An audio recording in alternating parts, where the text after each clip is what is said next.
Kung matagal mo nang hinahangad ang pag-asenso pero parang hindi mo alam kung saan magsisimula, itong video na ito ang sagot. Sa librong Think and Grow Rich ni Napoleon Hill, may 10 aral na pwedeng magbago ng takbo ng iyong buhay. Mula sa masidhing hangarin, pananampalataya, hanggang sa kapangyarihan ng mastermind group. Hindi ito simpleng motivation lang, kundi practical na gabay para sa ipon, negosyo, at financial freedom.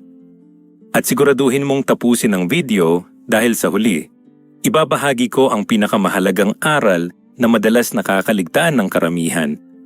Ang susi para tunay na magtagumpay. Disclaimer, ang lahat ng impormasyon na ibinahagi dito ay para sa education at inspirasyon lamang. Ito ay hindi financial advice. Bago natin simulan, paki-like naman ang video nating ito dahil malaking tulong na po yan sa mga content creator na kagaya namin. Maraming salamat po. Alam ko na ang tumatakbo sa isip mo ngayon. Bakit nga ba may mga taong kahit anong kayod, kahit abutin na ng madaling araw sa trabaho, ay parang laging kapos pa rin pagdating ng pet sa depeligro? Habang yung iba naman, parang ang daling paitaas ng buhay nila. Hindi ito tungkol sa swerte lang o sa kung sino ang pinanganak na may gintong kutsara sa bibig.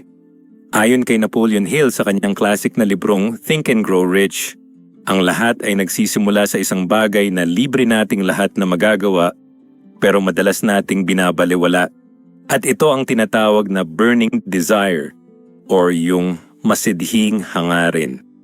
Aral number 1. Pag-uusapan natin ang desire.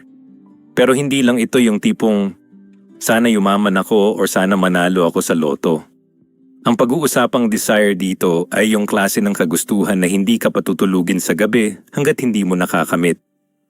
Sa ating mga Pilipino, madalas nating sabihin na gusto nating guminhawa ang buhay para sa pamilya. Pero ang tanong, hanggang saan ang kayang mong ibigay para doon? Ang unang step para maging legit ang desire mo ay dapat itong maging specific. Sabi ni Hill, kailangan mong itakda sa isip mo ang eksaktong halaga ng pera na gusto mong makuha. Huwag mong sasabihin na gusto mo lang ng maraming pera. Ang salitang marami ay relative. Para sa iba, ang 10,000 pesos ay marami na, pero para sa pangarap mo, baka kulang pa yan. Kaya ang kailangan mong gawin, magsulat ka ngayon din. Isulat mo, gusto ko ng 500,000 piso o kaya 1,000,000 piso. Kapag specific ang amount, mas madaling mag-focus ang utak mo kung paano iyan kukunin. Isipin mo na parang nag-o-order ka sa Grab or Shopee. Hindi ka naman pwedeng magsabi lang na pagkain ang gusto mo, kailangan mong ituro kung anong meal, anong variant, at magkano ang babayaran mo. Ganon din sa universe at sa career mo. Pangalawa, kailangan mong maging malinaw kung ano ang handa mong isuko para makuha ang perang iyon. Let's be real, walang makuha sa mundong ito ng walang kapalit. Kung gusto mong magkaroon ng extra 20,000 pesos na income bawat buwan, ano ang ibibigay mo? Handa ka bang isakripisyo ang 2 oras na panonood mo ng Netflix or pag-scroll sa TikTok gabi-gabi para mag-aral ng bagong skill? Handa ka bang bawasan ang paglabas-labas tuwing weekend para mag-focus sa maliit mong business? Sa psychology ng tagumpay, kailangan ng exchange of value. Hindi pwedeng puro tanggap lang, kailangan mong mag-invest ng oras, pagod, at disiplina. Ito yung bahagi na maraming Pinoy ang umaayaw kasi masarap mag-relax. Pero kung ang desire mo ay totoo, hindi mo iindinda ang sakripisyo dahil nakatingin ka sa premyo. Pangatlo, magtakda ka ng eksaktong petsa kung kailan mo kailangang makuha ang goal mo. Ang goal na walang deadline ay isa lamang wish. Kapag sinabi mong by December 31, year 2026 ay dapat meron ka ng savings na 300,000 pesos, nagkakaroon ng sense of urgency ang katawan mo.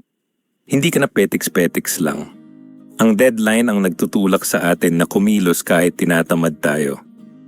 Sa ating kultura, mahilig tayo sa mamana habit o yung bukas na lang. Pero sa Think and Grow Rich, ang kaaway ng desire ay ang pagpapaliban. Kaya isulat mo ang date na yan sa salamin nyo, sa wallpaper ng phone mo, o kahit sa likod ng pinto ng kwarto mo para araw-araw kang nare-remind na tumatakbo ang oras. Pang-apat, kailangan mo ng isang konkretong plano. Paano mo ba kukunin yung pera na yon? Hindi mo kailangang malaman ang buong hagdan agad. Ang mahalaga ay alam mo ang unang baitang. Halimbawa, kung ang plano mo ay magtayo ng online business, ang unang step ay mag-research ng supplier o gumawa ng Facebook page. Huwag kang maghintay na maging perfect ang lahat bago ka magsimula. Sabi nga ni Hill, start where you stand. Magsimula ka sa kung anong meron ka ngayon. Maraming Pinoy ang natatakot magsimula kasi iniisip nila ang sasabihin ng iba o baka malugi sila. Pero ang taong may burning desire, mas takot silang manatiling mahirap kaysa matakot na magkamali sa simula. Ang mahalaga ay may galaw. Kahit maliit na step, basta forward, progress pa rin yan. Pang-5, kailangang isulat mo ang lahat ng ito sa isang maikling statement.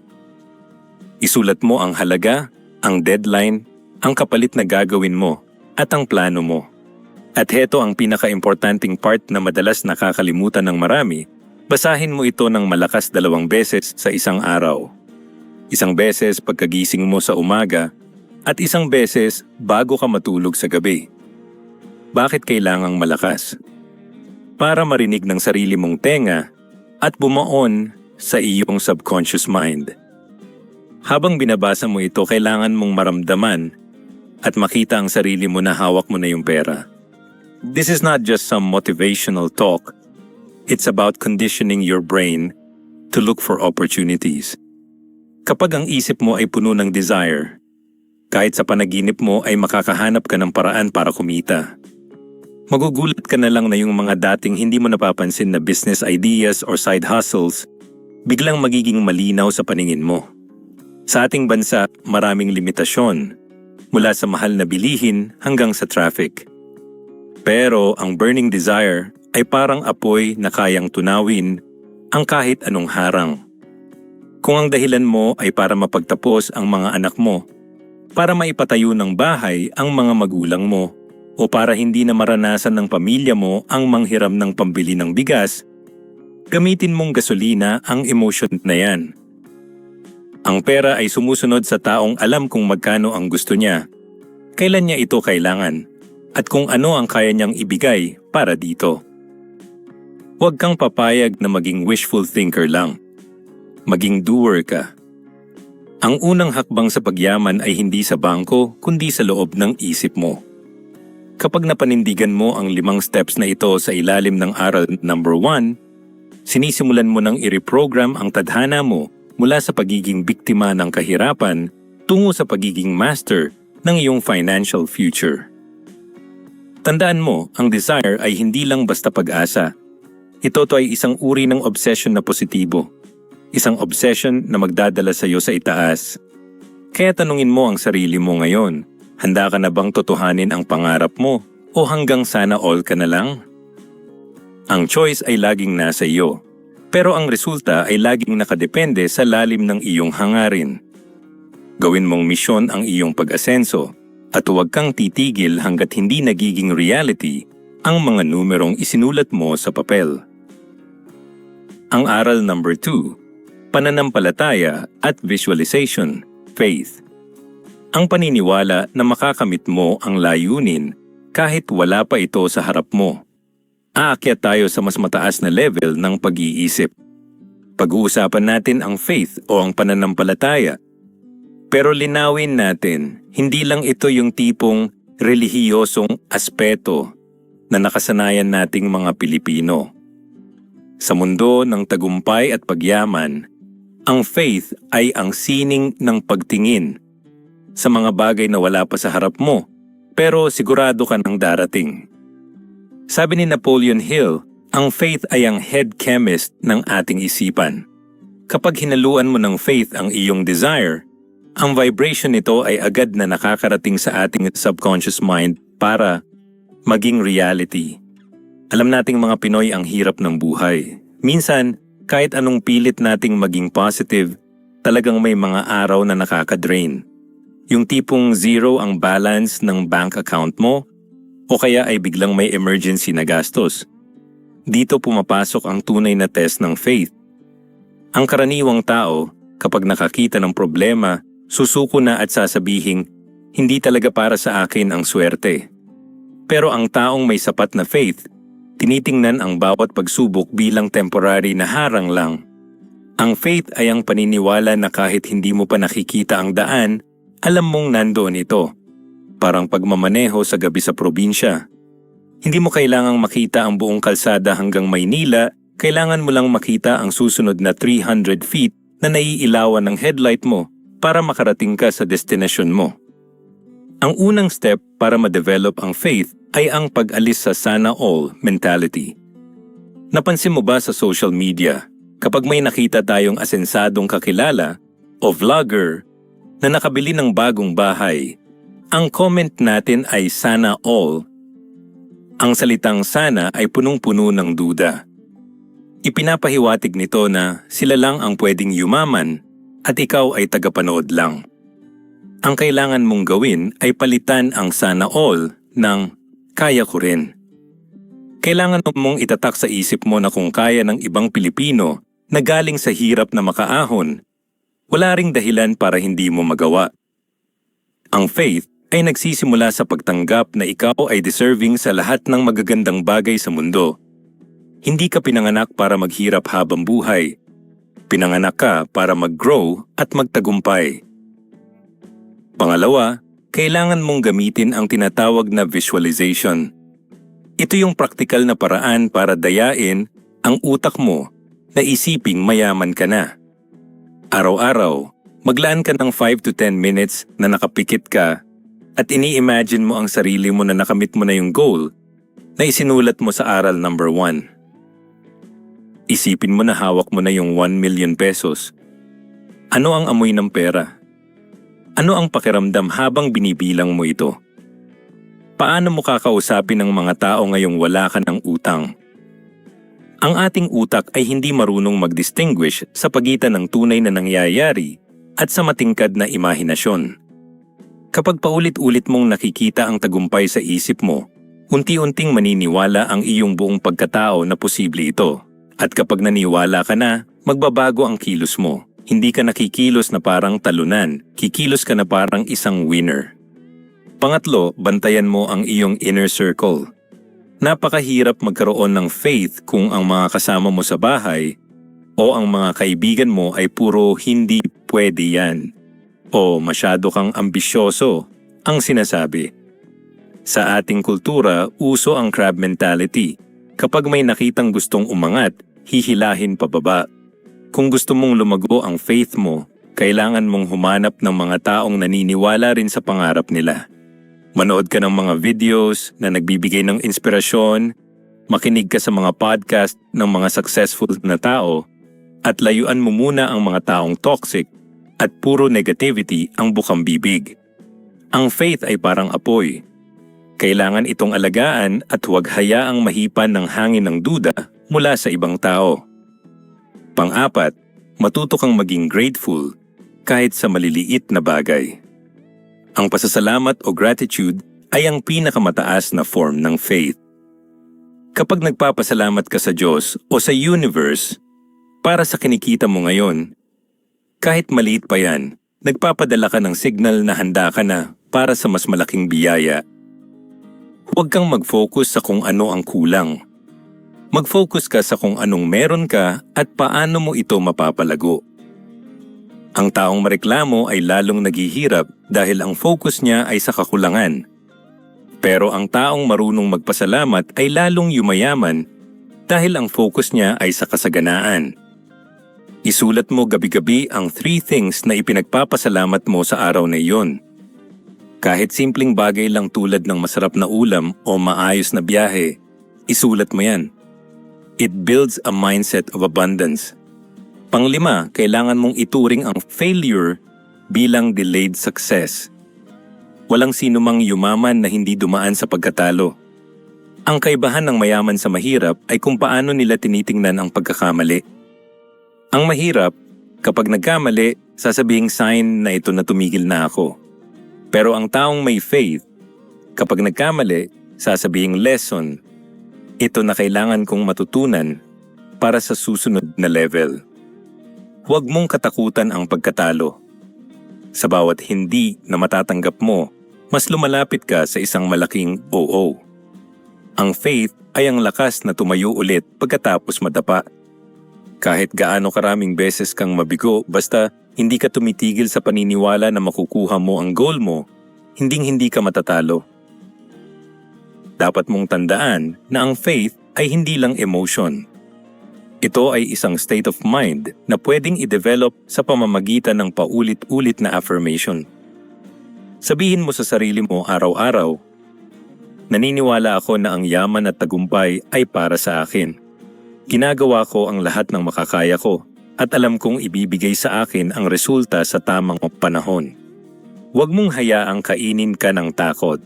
Ang takot at faith ay hindi pwedeng magsama sa isang isipan. Mamili ka.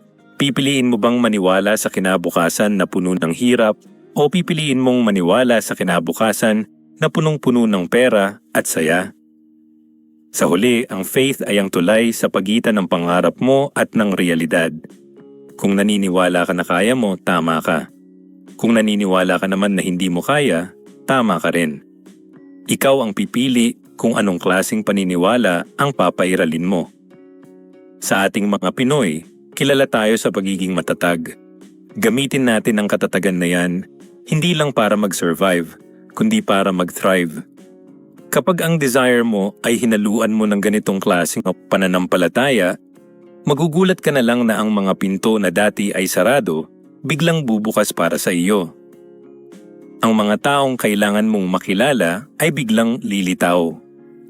At ang mga resources na kailangan mo ay darating sa paraang hindi mo inaasahan. Manatili kang tapat sa iyong pangarap. Huwag mong hayaang mamatay ang apoy sa puso mo kahit anong unos ang dumating. Dahil sa dulo ng bawat pagsubok, naghihintay ang gantimpala para sa mga taong hindi binitawan ang kanilang faith. Kaya ngayon pa lang, i-claim mo na. Sabihin mo sa comment section, kaya ko ring yumaman at magtagumpay. Number 3. Auto-suggestion. Ang kapangyarihan ng bulong. Paano mo kinakausap ang sarili mo sa gitna ng hirap? Kung ang desire ay ang panggatong at ang faith naman ay ang makina, ang auto-suggestion ang nagsisilbing manibela na magdidirekta sa iyong isipan. Sa madaling salita, ito ang paraan kung paano mo kinakausap ang sarili mo para kontrolin ang iyong subconscious mind. Alam mo ba na ang ating utak ay parang isang matabang lupa? Kung anong itanim mo rito, iyon ang tutubo. Kung puro reklamo at ang hirap ng buhay ang itinatanim mo araw-araw, ang aanihin mo ay lalong paghihirap. Pero kung itatanim mo ang mga kaisipan ng kasaganaan at tagumpay, iyon ang lalago. Ang auto-suggestion ay ang tulay sa pagitan ng iyong gising na isipan at ng iyong subconscious. Ang ating subconscious mind ay hindi marunong tumingin kung ano ang totoo o hindi. Susundin lang nito kung ano ang paulit-ulit mong sinasabi at nararamdaman. Kaya kung lagi mong sinasabi na wala akong pera o baon ako sa utang, tinatanggap iyon ng subconscious mo bilang isang utos at gagawa ito ng paraan para manatili kang walang pera o baon sa utang. Para mabago ang resulta ng buhay mo, kailangan mong baguhin ang script na binabasa mo sa loob ng iyong ulo. Ang unang step para magawa ito ng tama ay ang paggawa ng iyong personal financial script. Huwag kang aasa sa nararamdaman mo lang. Kailangan mong isulat ang mga positibong pahayag na gusto mong mangyari sa buhay mo. Halimbawa, sa halip na sabihing ayaw ko nang maging mahirap, sabihin mo, araw-araw, ang aking kita ay palaki ng palaki mula sa iba't ibang source. Isulat mo ito sa wikang komportable ka, pwedeng Taglish, para mas natural ang dating sa pandinig mo. Siguraduhin na ang mga salitang gagamitin mo ay present tense na parang nangyayari na siya ngayon. Ang layunin dito ay kumbinsihin ang iyong sarili na ang yaman ay darating na sa iyo. Pangalawa, kailangan mong basahin ang script na ito ng may matinding emotion. Sabi ni Napoleon Hill, ang pagbabasa lang ng wala sa loob ay walang silbi. Ang subconscious mind ay tumutugon lamang sa mga kaisipang hinaluan ng damdamin. Kapag binabasa mo ang iyong financial goals, kailangan mong maramdaman ang excitement, ang saya, at ang relief na parang bayad na ang lahat ng utang mo at marami ka ng savings. Isipin mo na parang umaarte ka sa isang pelikula kung saan ikaw ang bida na naging milyonaryo. Kapag mas matindi ang emosyon, mas mabilis itong tatagos sa iyong subconscious. Sa ating mga Pinoy na mahilig sa drama at teleserye, gamitin natin ang talentong iyan para sa ating sariling pag-unlad. Lagyan mo ng damdamin ang bawat salita. Pangatlo, gawin mong habit ang pag-uulit. Ang sikreto ng auto-suggestion ay repetition. Hindi sapat na gawin ito ng isang beses lang sa isang linggo. Kailangan itong gawin tuwing umaga pagkagising mo, habang ang isip mo ay fresh pa at wala pang distractions, at tuwing gabi bago ka matulog, para habang natutulog ka, ang huling iniisip ng utak mo ay ang iyong tagumpay. Isipin mo ito na parang nag-e-exercise. Hindi ka magkakaroon ng abs sa isang sit-up lang. Kailangan ng araw-araw na practice hanggang sa ang kaisipan ng pagyaman ay maging kasing natural na ng paghinga mo. Kapag naging automatic na sa iyo ang mag-isip ng pera at opportunities, doon na magsisimulang magbago ang iyong kapalaran. Pang-apat, gumamit ka ng mga visual reminders sa paligid mo. Dahil ang ating mga mata ay malakas na sensor para sa suggestion, ilagay mo ang iyong mga goals sa lugar na lagi mong nakikita. Pwedeng iset mo ang wallpaper ng cellphone mo na may litrato ng perang gusto mong maipon o ang bahay na gusto mong mabili. Sa tuwing titingnan mo ang phone mo, na aminin natin, ginagawa nating mga Pinoy ng daan-daang beses sa isang araw, ay naisasuggest mo sa utak mo ang iyong goal. Ito ay isang form ng passive autosuggestion. Hindi mo man sinasadyang basahin, nakikita ito ng peripheral vision mo at bumaon ito sa isip mo. Gawin mong success zone ang iyong kwarto o ang iyong workspace. Panglima, bantayan mo ang iyong pananalita sa ibang tao. Ang autosuggestion ay hindi lang nangyayari kapag nagme-meditate ka. Nangyayari rin ito sa bawat pakikipagkwentuhan mo sa mga kapitbahay o katrabaho. Kapag tinanong ka kung kumusta ka, iwasan mong sumagot ng, "Eto, mahirap pa rin" or "survival mode lang." Kahit nahihirapan ka, sumagot ka ng, "Mabuti, maraming opportunities na dumarating" o "on the way na sa pag-asenso." Kapag naririnig ng sarili mong tenga na nagpapahayag ka ng positibong bagay sa ibang tao, lalong tumitibay ang paniniwala ng iyong subconscious. Iwasan ang pagrereklamo tungkol sa presyo ng bilihin o sa kawalan ng pera, dahil ang bawat reklamo ay isang negative autosuggestion na lalong humihila sa iyo pababa. Isipin mo ang autosuggestion bilang isang software update para sa iyong utak.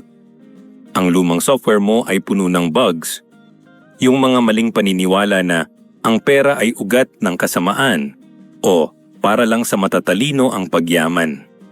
Sa pamamagitan ng autosuggestion, dinedelete mo ang mga lumang files na yan at pinapalitan mo ng bago at updated na version kung saan ang pagyaman ay posible, marangal, at nakalaan para sa iyo. Huwag kang makinig sa sasabihin ng iba na parang baliw ka na dahil kinakausap mo ang sarili mo. Ang mga taong yumaman ay ang mga taong may kontrol sa kanilang iniisip, habang ang mga taong naghihirap ay ang mga taong hinahayaang ang mundo ang magdikta kung ano ang dapat nilang isipin. Ang practical na guide dito ay simple lang. Ngayong gabi, bago ka pumikit, bumulong ka sa sarili mo. Sabihin mo ang eksaktong halaga na gusto mong kitain at ang plano mo kung paano ito makukuha. Gawin mo ito ng may buong tiwala at emosyon.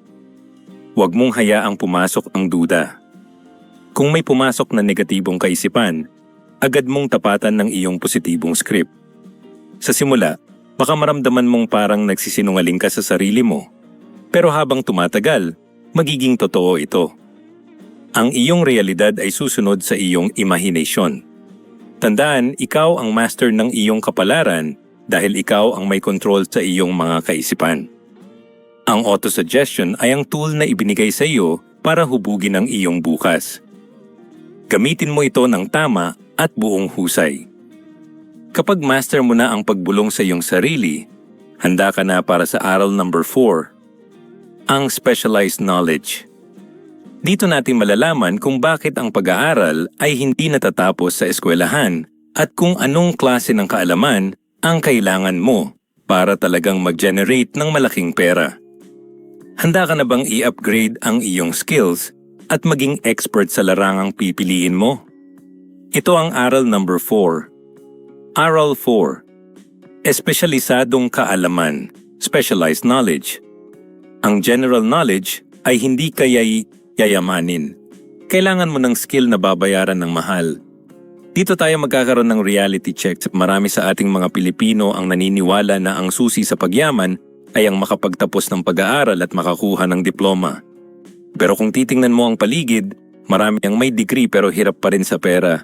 Habang may mga tao namang hindi nakatapos pero milyonaryo na. Bakit? Dahil ayon kay Napoleon Hill, ang general knowledge o yung mga pangkalahatang kaalaman na itinuturo sa school ay hindi nakakapag-ipon ng pera. Ang pera ay dumarating sa mga taong may specialized knowledge na nakaorganisa at ginagamit sa isang practical na paraan. Ang unang step para magkaroon ng yaman ay ang pagpili ng isang specific na field or niche kung saan ka magiging magaling. Huwag kang maging jack of all trades, master of none. Sa modernong panahon natin ngayon, mas binabayaran ng mahal ang mga taong expert sa isang bagay kaysa sa mga taong marunong sa lahat pero hindi naman magaling sa kahit ano. Halimbawa, kung nasa sales ka, huwag ka lang basta magbenta. Maging expert ka sa digital marketing o kaya sa high-ticket closing. Kung ikaw naman ay isang VA, mag-specialize ka sa isang skill na mahirap gawin ng iba tulad ng video editing o complex bookkeeping. Ang kailangan mong gawin ay tanungin ang sarili mo. Anong skill ang pwede kong aralin na handang bayaran ng malaking halaga ng mga tao? Pangalawa, kailangan mong tanggapin na ang education ay hindi natatapos sa graduation. Sa katunayan, ang totoong pag-aaral para yumaman ay nagsisimula paglabas mo ng eskwelahan. Ang mga matatagumpay na tao o yung tinatawag nating mga self-made millionaires ay hindi tumitigil sa pagbabasa at pag-aaral. Sa ating bansa, uso yung mentality na, "Hay, salamat, graduate na ako, wala nang aral-aral." Yan ang maling mindset. Ang kailangan mong gawin ay mag-invest sa sarili mo. Gamitin mo ang YouTube, ang Google, o bumili ka ng mga online courses na hindi itinuro sa classroom. Ang specialized knowledge ay isang investment na walang makakapagnakaw sa iyo at may pinakamataas na interest pagdating sa kita. Pangatlo, kailangan mong matutunan kung paano i-organisa at gamitin ang kaalaman mo. Sabi ni Hill, knowledge is only potential power. Magiging tunay na power lang ito kung ito ay gagamitin mo sa isang maayos na plano para kumita ng pera. Maraming tao ang overeducated pero underpaid dahil puro lang sila teorya at walang gawa. Kung marunong ka mag-bake, huwag mo lang basta alamin ang recipe. Gumawa ka ng business plan kung paano mo ibebenta ang mga cookies mo sa social media. Kung marunong ka mag-repair ng gadget, mag-isip ka kung paano mo gagawing service yan na abot kaya pero profitable. Ang kaalaman na walang action ay sayang lang na information. Pang-apat, kailangan mong malaman kung saan kukuha ng information kapag kailangan mo ito. Hindi mo kailangang malaman ang lahat ng sagot. Kailangan mo lang malaman kung sino ang tatanungin o saan titingin. Ang mga mayayaman ay hindi genius sa lahat ng bagay, pero magaling silang humanap ng mga taong may specialized knowledge na kulang sa kanila. Halimbawa, kung magtatayo ka ng negosyo dito sa Pilipinas, hindi mo kailangang maging accountant, pero kailangan mong kumuha ng magaling na accountant para ayusin ang buwis mo. Ang pagbuo ng isang team na may iba't ibang expertise ay isang form ng paggamit ng specialized knowledge. Huwag mong pilitin na gawin ang lahat mag-isa. Gamitin mo ang galing ng iba para mapabilis ang asenso mo. Panglima, maging mapagmatsyag ka sa mga bagong trends at technology. Ang specialized knowledge noong 10 years ago ay baka hindi na applicable ngayon. Noong araw, sapat na ang marunong mag-type. Ngayon, dapat marunong ka na gumamit ng AI o Artificial Intelligence. Ang mga Pinoy ay kilala sa pagiging tech-savvy, kaya gamitin mo ito bilang advantage. Aralin mo kung paano makakatulong ang mga bagong tools sa trabaho o negosyo mo para mas maging productive ka. Ang taong laging updated sa kanyang field ay hinding-hindi mawawalan ng trabaho at laging magkakaroon ng pagkakataong humingi ng mas mataas na bayad. Ang practical na guide para sa iyo ngayong linggo. Pumili ka ng isang skill na gusto mong i-master.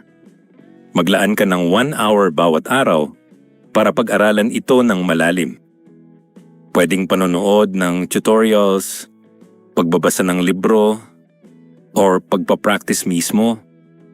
Huwag kang tumigil hanggat hindi ka nagiging isa sa top 10% sa field na pinili mo.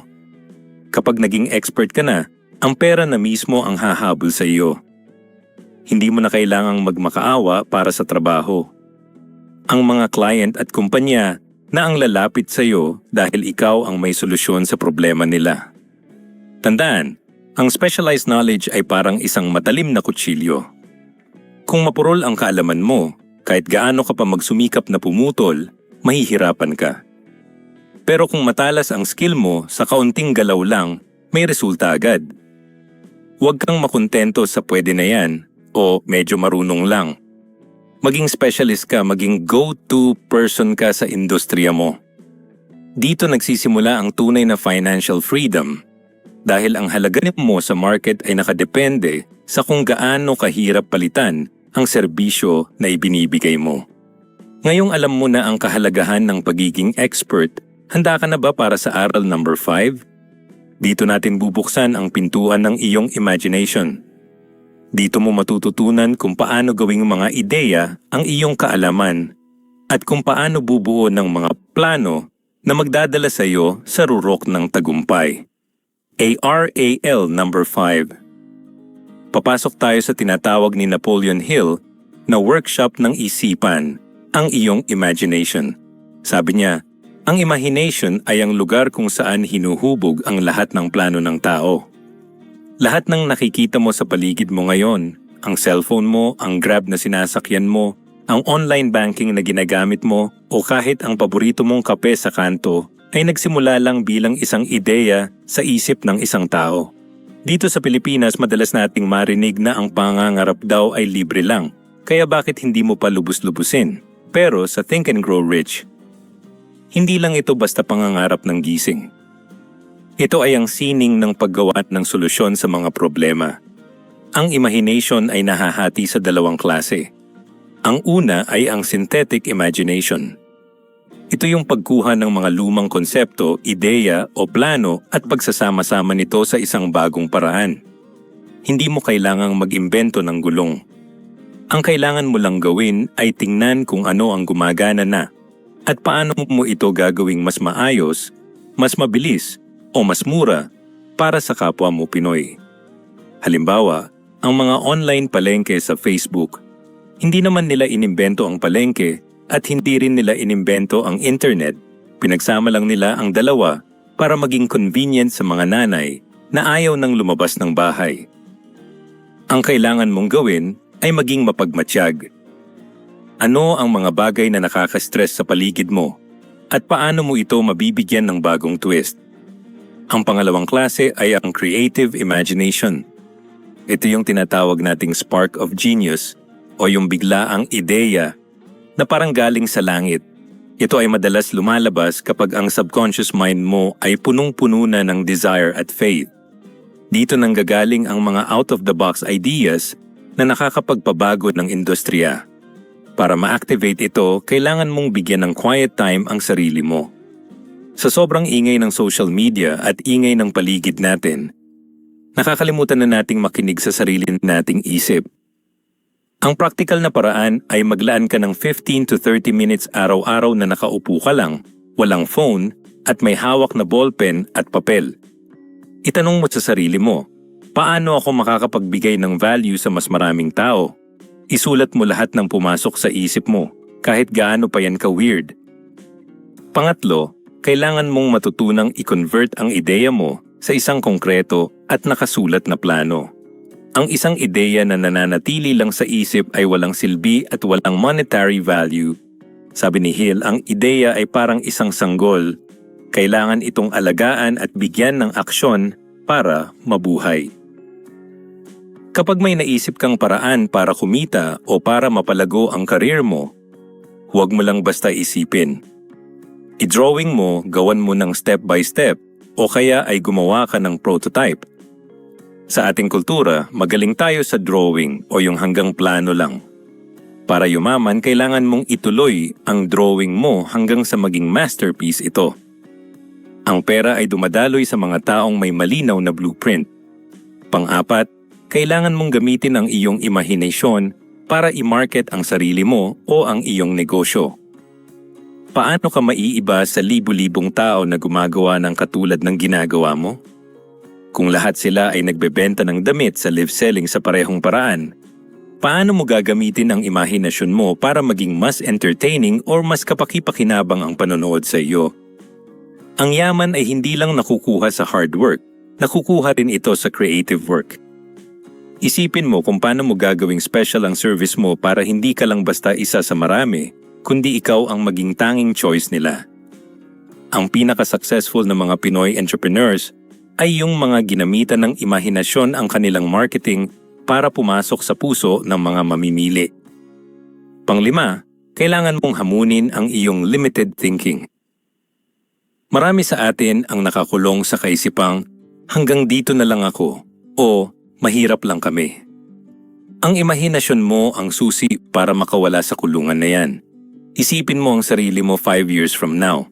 Hindi yung version mo na nagtitiis, kundi yung version mo na nagtatagumpay. Paano siya mag-isip? Paano siya mag-desisyon? Gamitin mo ang imahination mo para i-practice ang pagiging taong gusto mong maging. Kapag nakita mo na ang sarili mo sa tuktok gamit ang iyong isipan, mas madali na para sa katawan mo na sumunod at gawin ang trabaho. Dapat mong tandaan na ang bawat malaking fortune ay nagsimula sa isang maliit na ideya na pinalaki ng imahinasyon. Huwag mong maliitin ang mga naiisip mo habang nakasakay ka sa jeep o habang naglalaba. Ang pinagkaiba lang ng mga milyonaryo sa atin ay pinahalagahan nila ang kanilang mga ideya at nilagyan nila ito ng plano. Ang imahination mo ay parang muscle. Habang ginagamit mo ito sa pag-solve ng mga problema at pag-iisip ng paraan para umasenso, lalo itong lumalakas. Huwag kang matakot maging ambisyoso. Ang ambition ay ang fuel ng imahination. Ang kailangan mong gawin ngayon ay mag-isip ng isang problema na nararanasan ng mga tao sa paligid mo. Gamitin ang iyong synthetic imagination. Paano mo ito masusolusyunan gamit ang mga bagay na available na? Isulat mo ang 3 posibleng paraan. Huwag mong isipin kung paano mo gagawin, isipin mo muna kung ano ang gagawin mo. Ang paano ay susunod na kapag buo na ang loob mo. Sa ating bansa na puno ng challenges, ang bawat challenge ay isang opportunity para sa taong gumagamit ng imahinasyon. Handa ka na bang gawing plano ang mga ideyang ito? Sa aral number 6, pag-uusapan natin ang organized planning.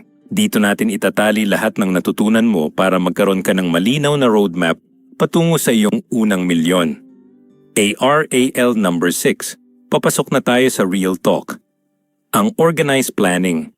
Sabi ni Napoleon Hill, kahit gaano katindi ang desire mo at kahit gaano ka-creative ang imahinasyon mo, kung wala kang konkretong plano, para ka lang bumibiyahe sa gitna ng dagat na walang mapa at walang kompas. Dito sa Pilipinas, mahilig tayo sa salitang bahala na o diskarte na lang. Pero ang totoong asenso ay hindi idinadaan sa tsamba. Ang organized planning ay ang proseso kung saan mo pagsasamahin ang lahat ng iyong kaalaman, faith, at imahinasyon para maging isang blueprint na pwedeng sundan araw-araw. Ang unang step sa pagpaplano ay ang pag-amin na hindi mo kayang gawin ang lahat mag-isa. Sabi ni Hill, kailangan mong bumuo ng isang grupo ng mga tao, isang mastermind, na tutulong sa iyo na maisagawa ang plano mo. Sa context nating mga Pinoy, hindi ito kailangang mga sikat na board of directors agad.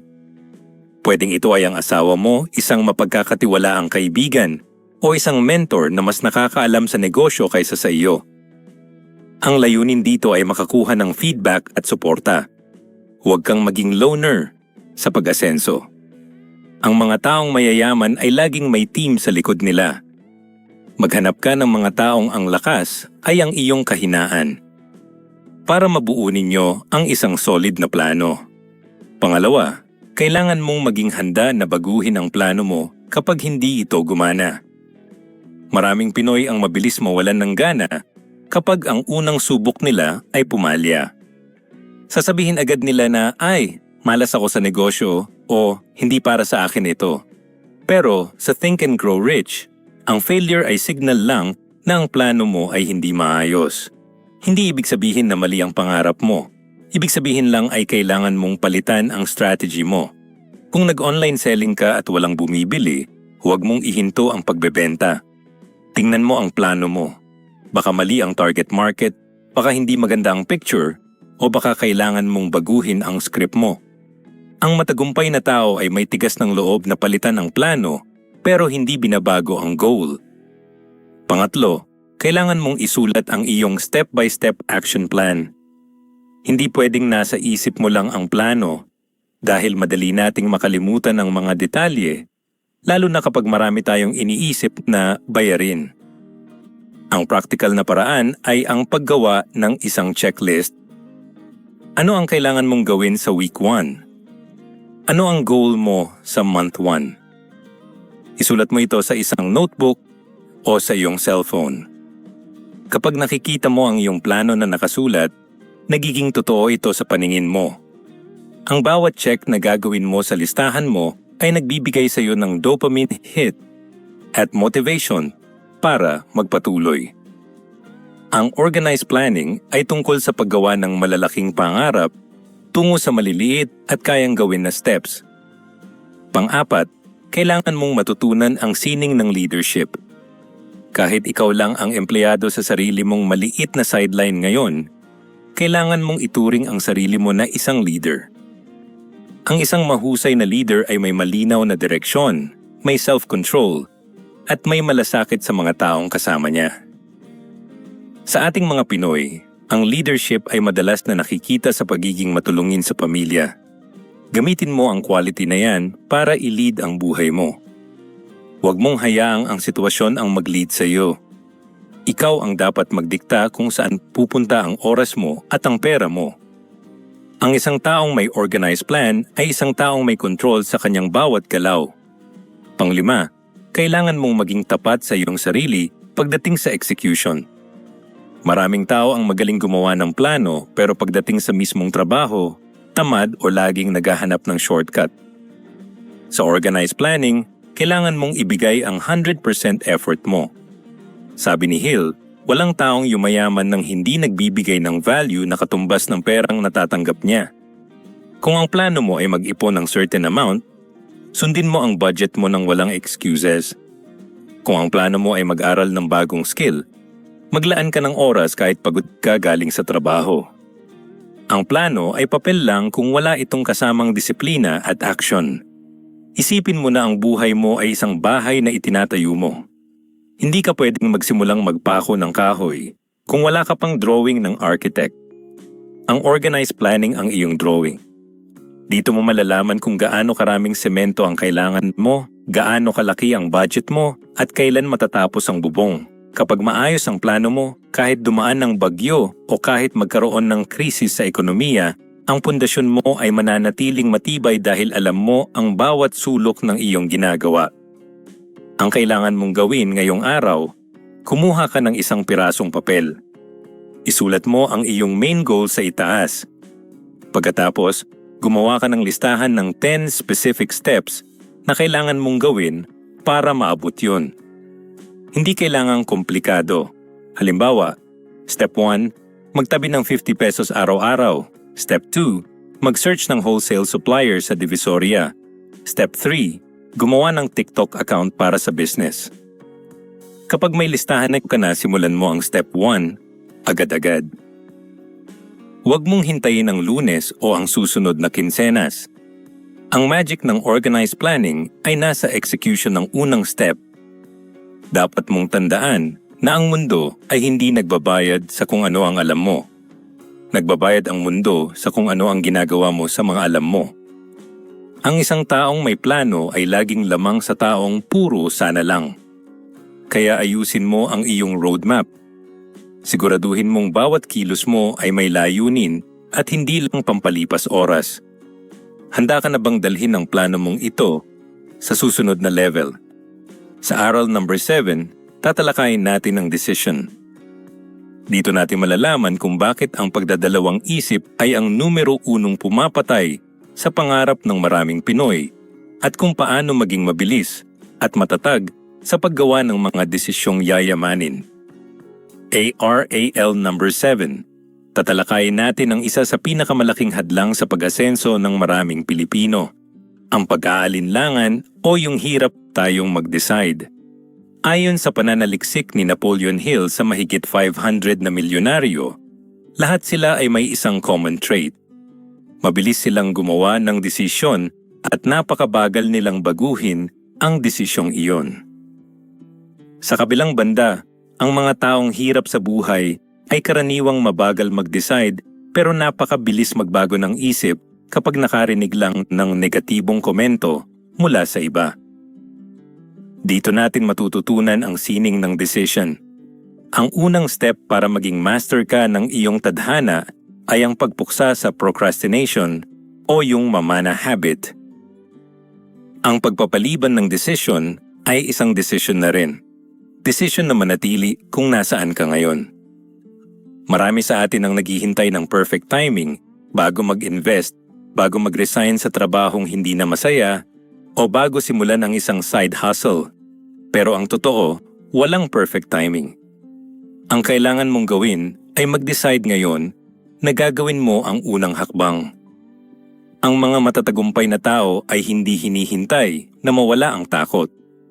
Nagdedesisyon silang kumilos kahit natatakot sila. Kapag mabilis kang mag-decide, mas mabilis ka ring matututo at mas mabilis kang makakaabante. Pangalawa, kailangan mong matutunang tumayo sa sarili mong mga paa at huwag magpa-impluwensya sa opinyon ng iba. Sa ating kultura, napakahalaga ng sasabihin ng pamilya, ng mga kamag-anak o ng mga marites sa kanto. Maraming magagandang pangarap ang namamatay dahil lang sa biro o discourage ng ibang tao. Sabi ni Hill, ang opinion ang pinakamurang commodity sa mundo. Halos lahat ay mayroon yan at handang ibigay ng libre kahit hindi mo hinihingi. Kung hahayaan mong ang ibang tao ang gumawa ng desisyon para sa buhay mo, hindi ka talaga magtatagumpay. Ang kailangan mong gawin ay magkaroon ng sariling paninindigan. Makinig ka sa mga experts, kumuha ka ng facts, pero sa huli, ang final decision ay dapat manggaling sa iyo. Pangatlo, maging matatag ka sa iyong mga napagpasyahan. Kapag nag-decide ka na mag-ipon ng 20% ng sahod mo buwan-buwan, pangatawanan mo iyan kahit may sale sa mall o kahit may bagong labas na gadget. Ang mga mayayaman ay hindi pa bago-bago ng isip depende sa mood nila. Ang tawag dito ay decisiveness. Kapag ang isang tao ay nakitang matibay ang loob sa kanyang desisyon, ang mundo mismo ang gumagawa ng paraan para bigyan siya ng daan. Sa businessman or sa career, ang pagiging firm sa iyong choice ay nagpapakita ng confidence. At ang confidence ay nakaka-attract ng pera at opportunities. Huwag kang maging parang dahon na tinatangay ng hangin kung saan-saan. Maging parang poste ka na nakabaon sa iyong layunin. Pangapat, kailangan mong maintindihan ang pagkakaiba ng mabilis na desisyon sa padalos-dalos na desisyon. Ang mabilis na desisyon ay base sa iyong core values at sa iyong organized plan na tinalakay natin sa aral number 6. Kung ang isang opportunity ay tugma sa iyong goal, mag-yes ka agad. Kung hindi, mag-no ka agad. Hindi mo kailangang pag-isipan ng 1 linggo ang mga bagay na alam mo namang makakatulong sa iyo. Ang practical na guide dito ay ang 2-minute rule. Kung ang isang desisyon ay hindi naman ikasisira ng buhay mo at makakatulong sa goal mo, gawin mo ang choice sa loob ng 2 minuto. Ang sobrang pag-iisip o analysis paralysis ay lalong nagpapadami ng duda sa utak mo. Panglima, gamitin mo ang bawat maling desisyon bilang lesson para sa susunod na mas matalinong desisyon. Walang tao na laging tama ang pinipili. Ang kaibahan lang, kapag nagkamali ang isang taong mayaman, hindi niya binabago ang kanyang long-term goal. Binabago lang niya ang kanyang approach. Sa Pilipinas, takot tayong mapahiya kaya minsan ayaw nating mag-decide. Pero isipin mo ito. Mas nakakahiya ang manatiling mahirap dahil lang takot kang magkamali. Ang bawat maling desisyon ay naglalapit sa iyo sa tamang formula. Ang mahalaga ay may movement. Ang barkong nakatigil ay hindi pwedeng itama ang direksyon, pero ang barkong umaandar, kahit mali ang daan, ay madaling i-maneuver patungo sa tamang destination. Isipin mo ang iyong willpower bilang isang muscle. Habang mas madalas kang gumagawa ng mga firm na desisyon, lalo itong lumalakas. Huwag mong hayaang ang ibang tao ang humawak ng remote control ng buhay mo. Kapag nag-decide ka na mag-asenso, ibig sabihin ay tinatanggihan mo na ang mediocrity. Sa ating bansa na maraming distractions, ang taong may matalas na decision-making skills ang siyang namumukod tangi. Hindi ka na biktima ng sitwasyon, ikaw na ang driver ng iyong kapalaran.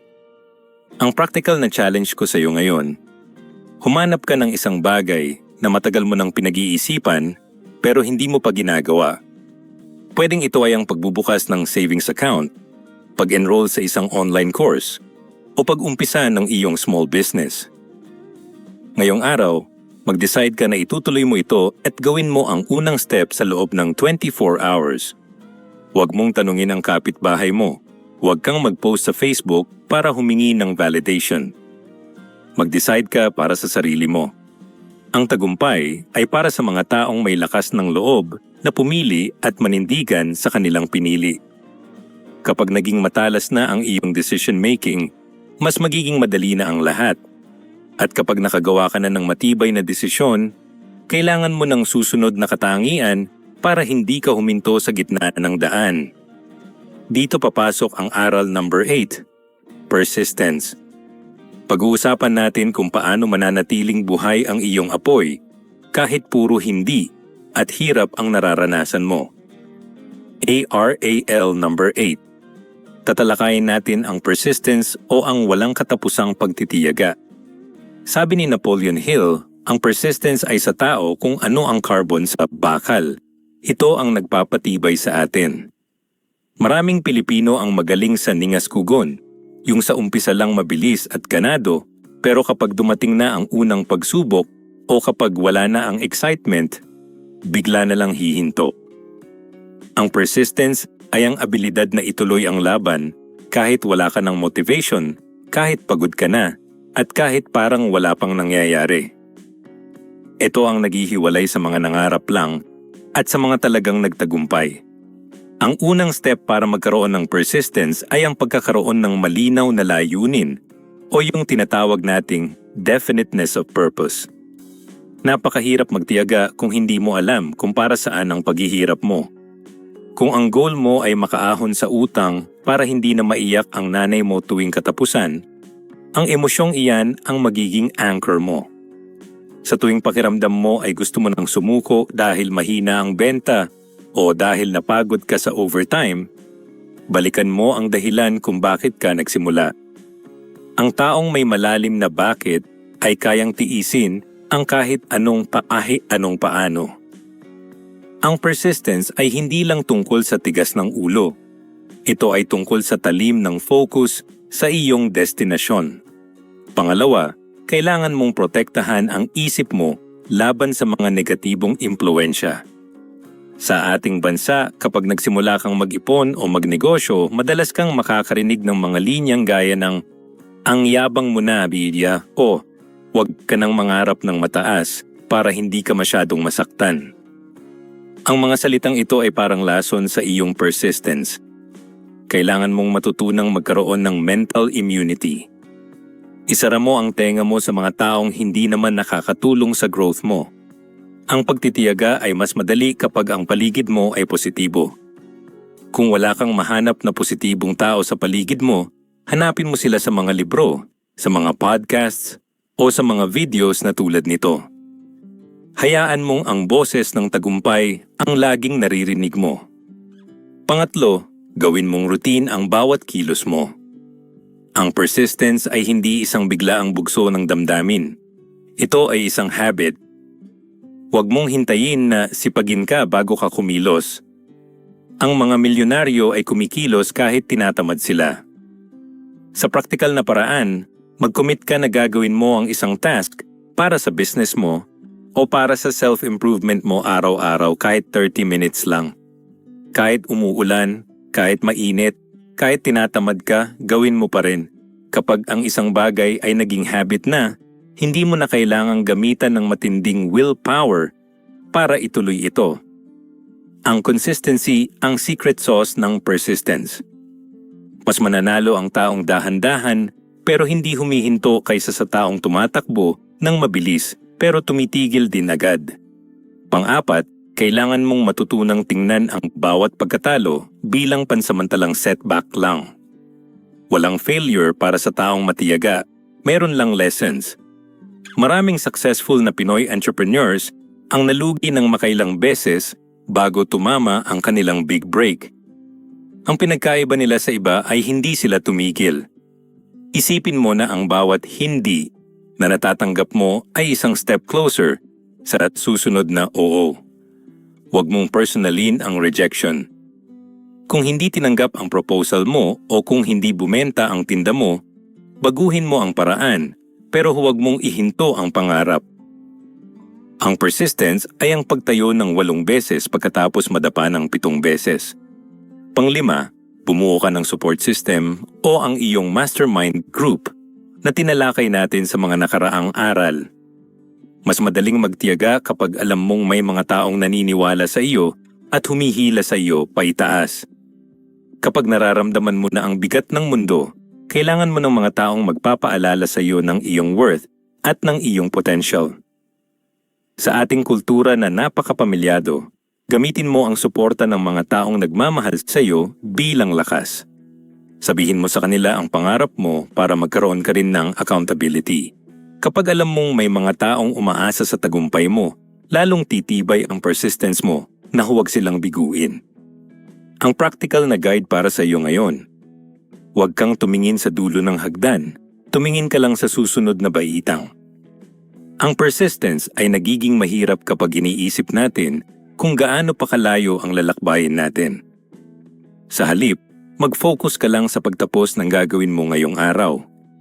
Kung ang goal mo ay makatipid ng 50,000 piso, huwag mong isipin yung buong amount. Isipin mo muna kung paano mo maitatabi ang 50 piso para sa araw na ito.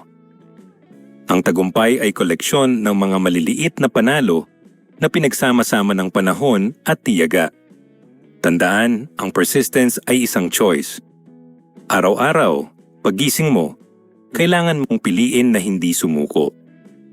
Ang mundo ay puno ng mga matatalino at talentadong tao na bigo sa buhay dahil lang sa kawalan ng tiyaga. Pero ang taong matiyaga, kahit hindi siya ang pinakamatalino, ay laging dumarating sa finish line. Huwag kang padadaig sa pagod. Ang pinakamahirap na bahagi ng paglalakbay ay ang bago ka magtagumpay. Ito yung tinatawag na darkest hour before dawn. Dito sinusubok ang iyong karakter. Kapag master mo na ang sining ng pagtitiyaga, handa ka na para sa aral number 9, ang power of the mastermind. Dito mo matututunan kung paano i-multiply ang lakas mo sa pamamagitan ng pakikipagtulungan sa ibang tao. Handa ka na bang malaman kung bakit 2 heads are better than 1 pagdating sa pagpapalago ng yaman? ARAL number 9. Papasukin natin ang isa sa pinakamalakas na sikreto ng mga bilyonaryo, ang power of the mastermind. Sabi ni Napoleon Hill, walang tao ang nagkakaroon ng malaking kapangyarihan at yaman nang hindi gumagamit ng mastermind group. Ang mastermind ay ang coordination ng kaalaman at pagsisikap sa espiritu ng pagkakaisa sa pagitan ng dalawa o higit pang mga tao. Sa madaling salita, ito ang pakikipag-alyansa sa mga taong makakatulong sa iyo para mapabilis ang asenso mo. Sa ating mga Pilipino, pamilyar tayo sa konsepto ng bayanihan. Pero ang mastermind ay bayanihan na may malinaw na layunin para sa financial at personal growth. Ang unang step para magamit ang power na ito ay ang pagtanggap sa katotohanan na limitado lang ang alam mo at ang lakas mo. Kahit gaano ka pa katalino, mayroon kang blind spots o mga bagay na hindi mo nakikita. Ang isang mastermind group ay nagsisilbing dagdag na mata at utak para sa iyo. Kapag pinagsama mo ang isip ng dalawang tao, ang nabubuo ay hindi lang dalawang ideya, kundi isang pangatlong isipan, ang mastermind, na mas malakas at mas malawak ang kayang maabot. Huwag mong pilitin na maging lone wolf. Ang mga pinakamalaking kumpanya sa Pilipinas ay hindi itinayo ng isang tao lang. Itinayo ito ng mga magkakatuwang na may iisang vision. Pangalawa, kailangan mong piliin ng maigi ang mga taong isasama mo sa iyong grupo.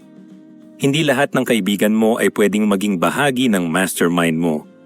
Ang kailangan mo ay mga taong may growth mindset at may skills na wala sa iyo. Kung magaling ka sa pagbebenta pero mahina ka sa paghawak ng pera, kailangan mo ng isang mastermind partner na magaling sa finance. Sa ating bansa, madalas tayong sumama sa mga taong puro chismis o reklamo ang dala. Kung gusto mong yumaman, kailangan mong humanap ng mga taong ang pinag-uusapan ay ideya, investment, at asenso. Ang iyong mastermind ay dapat binubuo ng mga taong hihilahin ka pa itaas. Hindi yung mga taong hihilahin ka pababa sa kanilang level. Pangatlo, kailangan mong siguruhin na may harmony o pagkakaunawaan sa loob ng grupo. Sabi ni Hill, kung walang pagkakaisa, mawawala ang kapangyarihan ng mastermind. Hindi ito tungkol sa paramihan ng alam. Tungkol ito sa kung paano kayo magtutulungan nang walang inggitan. Sa ating kultura na minsan ay may crab mentality, kailangang maging maingat ka na ang mga kasama mo ay tunay na natutuwa sa tagumpay ng bawat isa. Ang mastermind ay dapat isang safe space kung saan pwedeng pag-usapan ang mga pagkakamali nang walang judgment at kung saan ang bawat isa ay committed na tulungan ang lahat na umasenso. Kapag ang isang grupo ay nagkakaisa, ang imposible ay nagiging posible. Pang-apat, dapat ay meron kayong regular na schedule ng pag-uusap. Hindi pwedeng kapag may oras lang. Ang isang legit na mastermind group ay nagmi-meet linggo-linggo o buwan-buwan. Dito nyo tatalakayin ang mga challenges nyo, ang mga bagong plano, at kung paano nyo maa-achieve ang inyong mga financial goals. Sa modernong panahon, hindi nyo kailangang magkita ng personal. Pwedeng sa Zoom, sa Messenger group, o kahit sa simpleng kapehan pagkatapos ng trabaho. Ang mahalaga ay may consistency. Dito nyo rin mababantayan ang accountability ng isa't isa. Kapag alam mong may magtatanong sa iyo kung nagawa mo ba ang goal mo, mas magiging determinado kang kumilos. Panglima, kailangan mong magbigay ng values sa grupo mo para manatili ang power nito. Ang mastermind ay hindi one-way street. Hindi pwedeng ikaw lang ang laging kumukuha ng impormasyon o tulong. Kailangan mo ring mag-contribute ng iyong kaalaman, oras, at suporta. Sabi ni Hill, walang sino man ang makakakuha ng tagumpay nang hindi nagbibigay ng serbisyo o value. Isipin mo kung paano ka makakatulong sa mga partners mo. Baka may kakilala ka na kailangan nila o baka may nabasa kang libro na makakasagot sa problema nila. Ang sikreto ng long-lasting na mastermind group ay ang pagiging mapagbigay ng bawat miyembro sa isa't isa.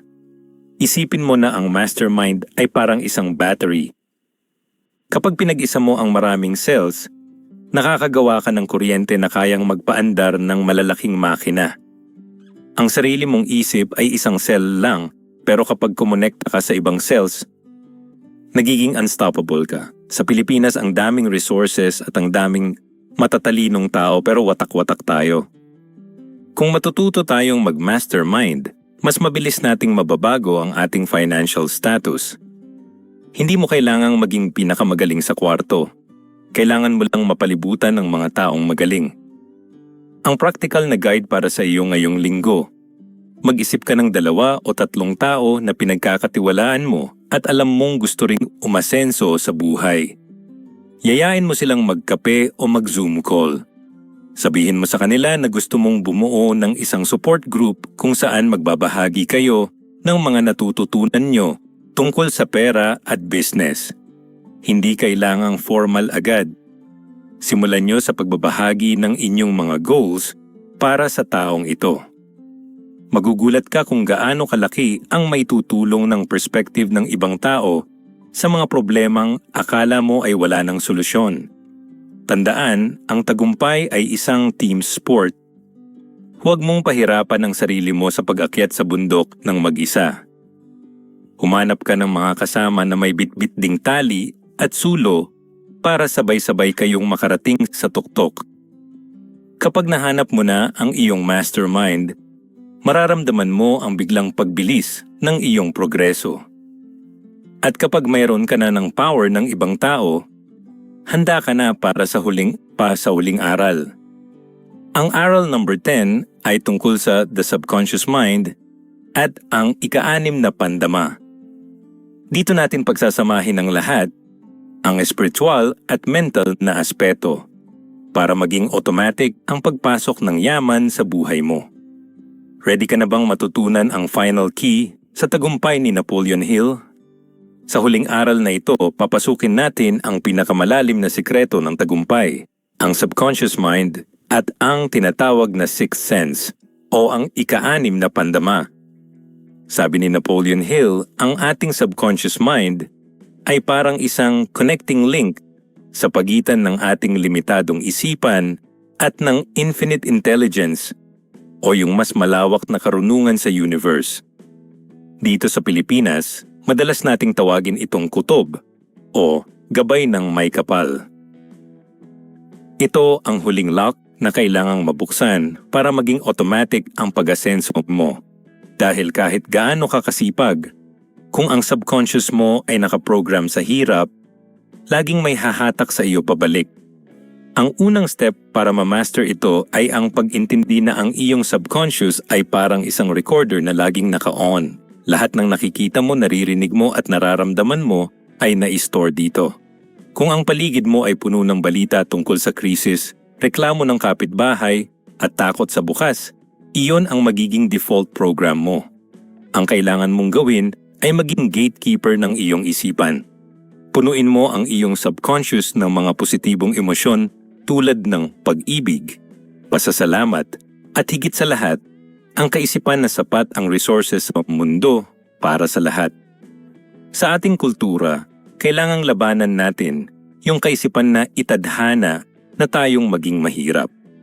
Ang totoo, ikaw ang sumusulat ng tadhana mo sa pamamagitan ng mga input na ipinapasok mo sa iyong isipan araw-araw. Pangalawa, gamitin mo ang kapangyarihan ng visualization bago matulog at pagkagising. Ito ang mga oras na pinakabukas ang pinto ng iyong subconscious mind. Sa halip na mag-scroll sa social media bago pumikit, ipikit ang mga mata at panoorin ang iyong buhay sa hinaharap. Ina o naharap. Isipin mo na bayad na ang lahat ng tuition ng mga anak mo, may maayos ka ng bahay, at ang iyong business ay lumalago. Huwag mo lang isipin. Kailangang maramdaman mo ang relief at ang saya. Ang subconscious mind ay hindi marunong mag-analyze. Tinatanggap lang nito ang mga matitinding emosyon bilang katotohanan. Kapag paulit-ulit mo itong ginagawa, gagawa ang iyong isipan ng paraan para itugma ang realidad mo sa kung ano ang nararamdaman mo sa loob. Pangatlo, matuto kang makinig sa iyong kutob o intuition. Ito ang tinatawag ni Hill na sixth sense.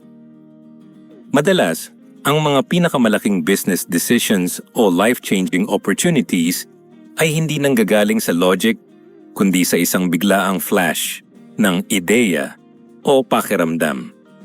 Minsan, may makikilala ka na parang sinasabi ng loob mo na dapat mo siyang makapartner.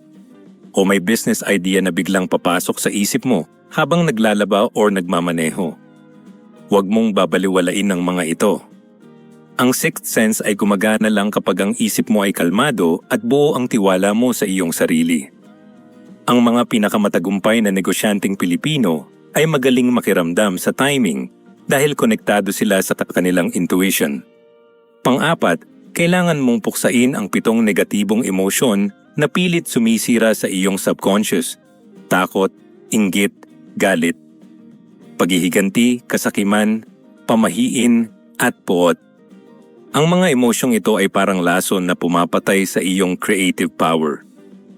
Sa ating bansa, madaling mainggit sa asenso ng iba o magalit sa sistema, pero ang mga emosyong ito ay walang naidudulot na pera sa bulsa mo. Sa halip, palitan mo sila ng 7 positibong emosyon: desire, faith, love, sex transmutation, o yung pag-convert ng iyong drive tungo sa trabaho, enthusiasm, romance, at hope. Kapag ang isip mo ay laging nasa positibong state, nagiging magnet ka ng mga tamang tao at tamang pagkakataon. Pang-5, magtiwala ka sa proseso at sa gabay ng infinite intelligence. Maraming tao ang sumusuko kapag hindi agad nakuha ang resulta. Pero ang taong master ng kanyang subconscious ay alam na ang bawat binhing itinanim niya ay tutubo sa tamang panahon. Ang pananalig o faith na tinalakay natin sa aral number 2 ay nagiging automatic na kapag nasa 10th level ka na. Hindi ka na nag-aalala kung paano darating ang pera. Alam mo na lang na darating ito basta't patuloy ka sa iyong plano. Ang sixth sense ay magsisilbing iyong guardian angel na magbibigay sa iyo ng babala kapag may panganib at magbibigay ng signal kapag oras na para sumugod. Isipin mo na ang iyong buhay ay isang barko sa gitna ng malawak na karagatan. Ang iyong conscious mind ang kapitan, pero ang iyong subconscious mind ang makina at ang radar. Kahit gaano kagaling ang kapitan, kung sira ang makina o bulag ang radar, hindi kayo makakarating sa destination. Sa pamamagitan ng pag-align ng iyong isip sa mga prinsipyo ni Napoleon Hill, sinisigurado mo na ang buong pagkatao mo, mula sa bawat cell ng utak mo hanggang sa iyong espiritu, ay nagtatrabaho para sa iyong kayamanan. Ang practical na guide para sa huling aral na ito: ngayong gabi, bago ka matulog, maglaan ka ng 10 minutes ng katahimikan. Huminga ng malalim at bitawan ang lahat ng stress ng nagdaang araw. Pagkatapos, kausapin mo ang iyong sarili. Sabihin mo, ang aking subconscious mind ay punong-puno ng mga ideya para sa aking pag-asenso. Bukas ang aking isipan sa lahat ng opportunities at handa akong kumilos ng may tapang. Pagkatapos nito, matulog ka ng may ngiti sa iyong mga labi. Sa paggawa nito, hinahayaan mong ang iyong isipan ang magtrabaho para sa iyo habang ikaw ay nagpapahinga. Ang pagyaman ay hindi lang tungkol sa pisikal na trabaho. Ito ay isang spiritual at mental na laro. Kapag naintindihan mo ang 10 aral na ito mula sa Think and Grow Rich at ginamit mo ang mga ito sa context ng ating buhay Pilipino, walang makakapigil sa iyong pag-asenso. Hindi mo kailangang maging anak ng bilyonaryo para maging bilyonaryo. Kailangan mo lang magkaroon ng disiplina na kontrolin ang tanging bagay na ibinigay sa iyo ng may kapal na mayroon kang full control, ang iyong sariling pag-iisip. Tandaan, ang kaalaman ay nagiging kapangyarihan lamang kung ito ay may kasamang aksyon. Simulan mo na ang aral number 1 ngayon din. Sa kabuuan, ang Think and Grow Rich ni Napoleon Hill ay hindi lang basta libro tungkol sa pera. Ito ay gabay sa tamang mindset at disiplina para sa tunay na tagumpay. Ang 10 aral na tinalakay natin ay nagsisimula sa masidhing hangarin, pananampalataya, at auto-suggestion, hanggang sa specialized knowledge, imahinasyon, organisadong pagpaplano, mabilis na desisyon, pagtitiyaga, mastermind group, at ang kapangyarihan ng subconscious mind. Lahat ng ito ay nagtuturo na ang yaman ay hindi agad nakukuha sa pera, kundi sa tamang pag-iisip, tamang aksyon, at tamang mga tao sa paligid mo. Kung nais mong magtagumpay, kailangan mong pagsamahin ang burning desire, faith, persistence, at practical planning. Tandaan, ang tunay na kayamanan ay nagsisimula sa iyong isip at puso bago ito lumabas sa iyong bulsa. At kung tapusin mo ang video na ito, dala mo na ang pinakamahalagang aral, na ikaw mismo ang susi sa iyong sariling pag-asenso. Paki-like ang videong ito kung nagustuhan ninyo, mag-comment sa baba kung ano ang natutunan nyo dito, at para sa mga iba pang content like this, mag-subscribe kayo sa ating YouTube channel, ang The Filipino Daily.